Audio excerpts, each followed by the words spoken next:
Audit ADD dan DD2HH rampung, Inspektorat serahkan hasil ke Kejaksaan.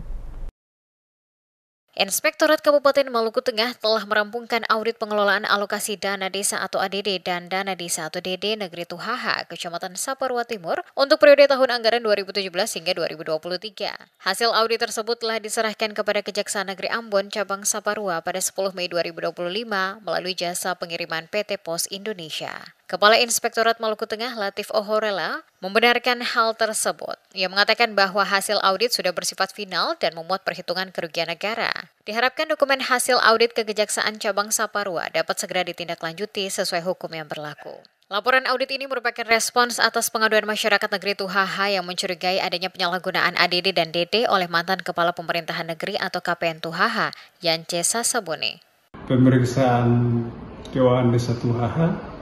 Saat ini Inspektorat telah mengirimkan laporan hasil pemeriksaan investigatif atas pengelolaan keuangan desa, dana desa dan alokasi dana desa negeri 2HH. Kalau tidak salah 2 tahun anggaran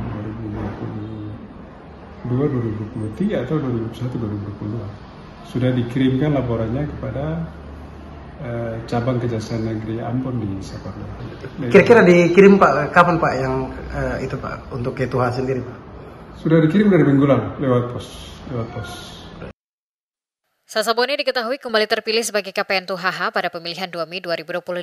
Sejumlah warga meminta Bupati Maluku Tengah Zulkarnain Awad Amir menunda pelantikan Sasabone karena diduga kuat terlibat dalam penyalahgunaan dana desa selama masa jabatannya terdahulu. Permintaan penundaan ini disuarakan oleh warga dan tokoh masyarakat termasuk tokoh adat Pati Peluhu.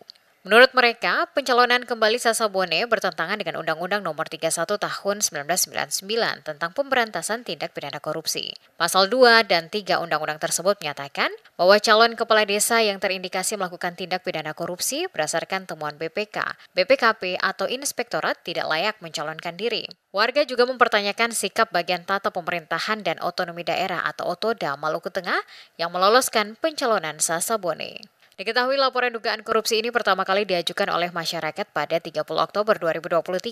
Dalam laporan resmi yang ditandatangani 10 warga negeri 2HH, terdapat sejumlah dugaan penyimpangan, termasuk penyerahan dana 600 juta rupiah tanpa kejelasan penggunaan, pembelian speedboat bekas tanpa transparansi harga, serta pembangunan Polindes tahun 2023 senilai 105 juta rupiah yang dinilai tidak sesuai nilai konstruksi sebenarnya. Selain itu, warga juga menyoroti pembangunan pasar rakyat dan tribun desa yang menggunakan dana APBD namun tidak difungsikan dengan baik, serta proyek jalan setapak dan jembatan tanpa papan proyek yang diduga bermasalah.